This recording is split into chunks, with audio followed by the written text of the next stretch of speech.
regarding my experience, which I'll still talk about anyway. I found it unexpected but not unwelcome. I wasn't expecting too much interaction today, but because it was interesting enough, I'm gonna note this anyway. So I skipped early morning period, so we're going to go ahead and leave that as that. Period one, again, I woke up late, but I made it to school on time. We did an activity that focuses purely on Spanish reflexive verbs. So you conjugate originally, but you add a me or a te before the verb, as if an action is being done to you or you're doing an action to another person. So we're leaving it like that. Period two, this was right down on an activity. We did a physical test by simple 3 minute, well, no, by simple 3 in 24 minute walk, and it went fine. But on my free time, I talked to a group of girls, and they used oddly overt manipulative tactics against me. Well, I'm gonna share how they did it here. So I said, "What's your guys' names again?" So I'm curious, like, what's happening? Like, I don't remember, to be honest. Most said their names, but one said Shakwisha. That's a unique African cultured name, or something similar. It's hard to pronounce, especially outside when it's windy. So I just asked her, "What's your middle name?" She said Nicole, but she don't want me saying the name Nicole. Go let her close friend say it to her. Obviously, I won't reveal her full name and address like Walter White would do because I don't know her address. I'll focus more on the dynamic here. So I said the other people's names are great. Lards, so I definitely remember it now, even though I probably won't remember it again. But this time she tried to make me remember her difficult name. And this is where it kind of gets messy on a low scale. Because my throat is kind of sick, they heard a sentence I was saying wrong, and they tried to switch it to racism, thinking I was saying like the N word, the B word. Think of it like this, alright? It's in the wind, in a windy condition, and when my voice is kind of congested up, I'm just saying like, quote unquote, yo, I'm trying to remember what it was. What was your name? I'm trying to remember why, quote unquote. And they would say, he said the N word, or the R word, or the B word. I was like, oh my god. I speak in a low voice due to my quiet nature. And when my throat's congested, it gets a little bit harder for people to be able to speak to me. But like, you can't just say it that out loud because number one, I didn't say it and you misheard me. They even twisted my words as a result. My throat is congested, and I told them that I'm vulnerable. I'm more exposed to the conditions of misinterpretation and the windy conditions. So I told them, they twisted on to, quote unquote, we're not making fun of you. What's the deal, quote unquote. And it's not that I am low Kirk Henry more quieter. Because my throat is closed up, of course you're not going to make fun of me. But I was trying to say that I'm in a more vulnerable person because you could misinterpret me. So don't just call it out directly out loud. They even went up to another guy of color and they told him that I apparently said the N word or the F word. And when he asked me, I just told him that it's a plain no. They're misinterpreting. Eventually, they moved around. All of the girls just moved around. I do credit them for calling people around them king, even me a king too. But it doesn't excuse the overt manipulation. Shakusha Nicole, if you're watching this, still big credits to you and your group. And you guys are good though. I don't hold grudges, but I am definitely going to remember that. Third period, we're doing a new lab experiment this time with candles, a graduated cylinder, and a food dye that's filled with water along with a tray. What happens is that you measure the candle while it is on a tray tin that's filled very low with water. The candle's water level, you measure it when you put it inside the graduated cylinder. All right, so think of this right here. You get a tray, you fill it up with a little bit of low water, you put a candle that has wax so you can attach it, and you test the water level without the candle being lit while it is inside the graduated cylinder.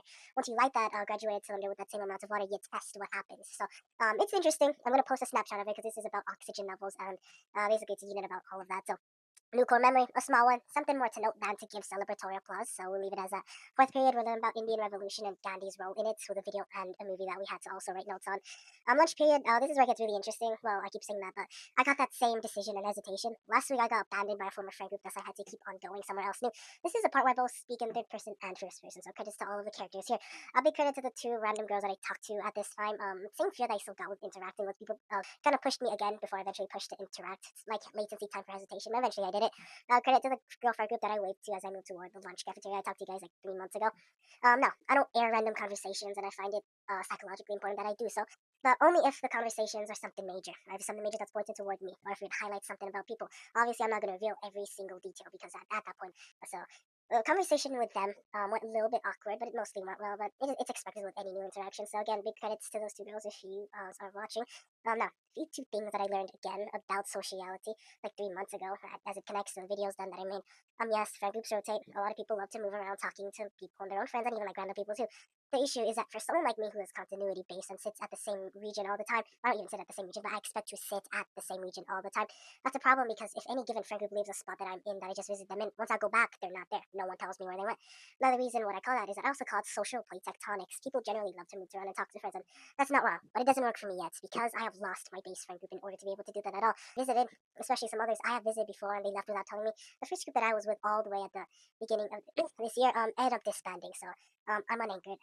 It works for others, but since these friend groups that I've been in have left it, well, just disbanded on me, I'm already lacking something in order to be a rotator for someone like myself. So, like I said, lots of peripherals, lots of local groups, but from who I met randomly in connections with like sports clubs, inherited groups from elsewhere, those are plenty to see within the social place. So this goes about everywhere, whether that be in the library, lunch table, benches, or even inside one of the clubs.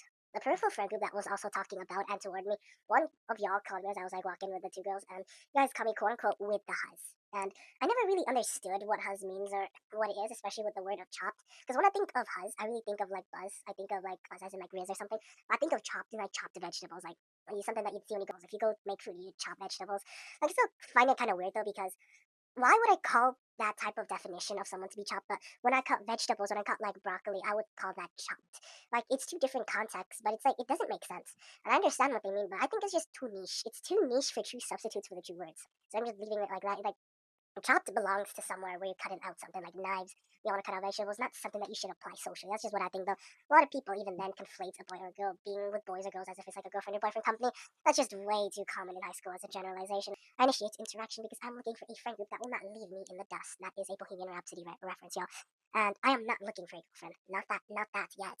Anyways, I'm not gonna reveal too much out of respect to people since this is high school again. People are still there, and credits to the peripheral friend groups that I've met. So I'm overall adding today in other interactions about people and their parents, and a lot of students who do have complexity and tell me about what I've learned, especially with my past and new interactions. I think where does that raw freedom go? And uncorrupted humanity upon parents who think differently than their own children. What I'm beginning to see today is that what I think is that when authority becomes rigid, expression goes somewhere else. It goes underground. It goes elsewhere. Why I say this is that the result becomes secrecy. It becomes compartmentalization of emotion, and it becomes dual identities. Kid at home versus a kid at school. The one who sneaks in their phone isn't wrong. The one who makes media on their phone isn't wrong. They just want to connect with others and be free. The one who in school acts playfully extreme when someone rage baits them, or even makes a joke, or even in relationships if they act extremely emotional. They're not wrong. They just don't know how to properly express themselves. They're still people, but because of their strict parents, they weren't exactly taught how to handle this emotionally. And others try to hide because no one tries to comfort or care for them. They're called labels by people in high school instead. Other people normalize this type of discomfort. I use enlightenment principles and basic human rights principles to counter parental dynamics like these. I don't put on a mask and I don't hold a persona that's fake in school because it costs too much energy. You graduate after 4 years. There's just no point. So at that point, I'd rather be real instead. So what I also mean by this is that that peripheral question also goes into my mind in every new person that I meet or any current person that I talk to. I would think, quote unquote, what mask are you putting on right now that you don't want to put off, quote unquote? Like, what mask are you putting on? You have complex parents. Is there another situation that's going on? That's basically what I think. I don't want this to push on to people, but that's what I think about it if we ever talk about strict parents. But it also explains partially why the biological part of me that does ask for a relationship, not logically, a lot of the people that I do talk to may not be emotionally open. They're not ready to share their willingly parts with me. Like, what trauma they went through, the stuff that they're going through as a result of their parents. Anything that retains to personal beliefs, anything that does retain to stuff that is private, anything that people could make fun of. Because I fear rejection, other things, and like, etc. So what could have happened, a relationship that could have happened in my freshman year as a freshman, what could have happened earlier in my sophomore year as a sophomore. They were there, I was there, but it didn't happen because they're still coping and surviving. But I was ready then, and I'm still ready today. They're still fixing themselves. Even then, the friend group that I could have joined earlier then, that friend group theoretically failed to form when I was a freshman or a sophomore earlier then because many of them were still under emotional attack. Where I could talk to them now, I realize it's too late because their friendship could have never formed again. Their friend group could have never formed again by making the proper connections, a chance that never occurred because of complex parents. Imagine like three different random freshmen then they could have combined into a friend group. And then as I'm like making random interactions with people today, I could have met those three people. We could have been into a new friend group. I could have actually been angered to a place. But that didn't happen. Why? Because of parental conditioning. I also call this time and time again the FNAF quote unquote glitch trap metaphor because that metaphor explains conditioning. I've explained it in my reels earlier this year. The rest of the lunch conversation went well. I drank a cup of milk, but I should have went more into the depth wise. I should have talked about like that friend group issue, y'all, is that how the newcomers would end up getting rejected structurally instead of directly.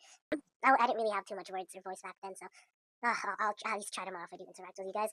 And then fifth period, this is where it kind of gets interesting. When I entered, I bet to the teacher how much money would the students who come late would you get if they came late today.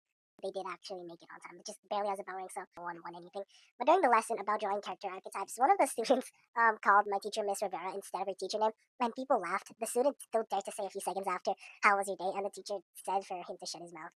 And that was kind of funny though because he still dared to ask it, but oh well.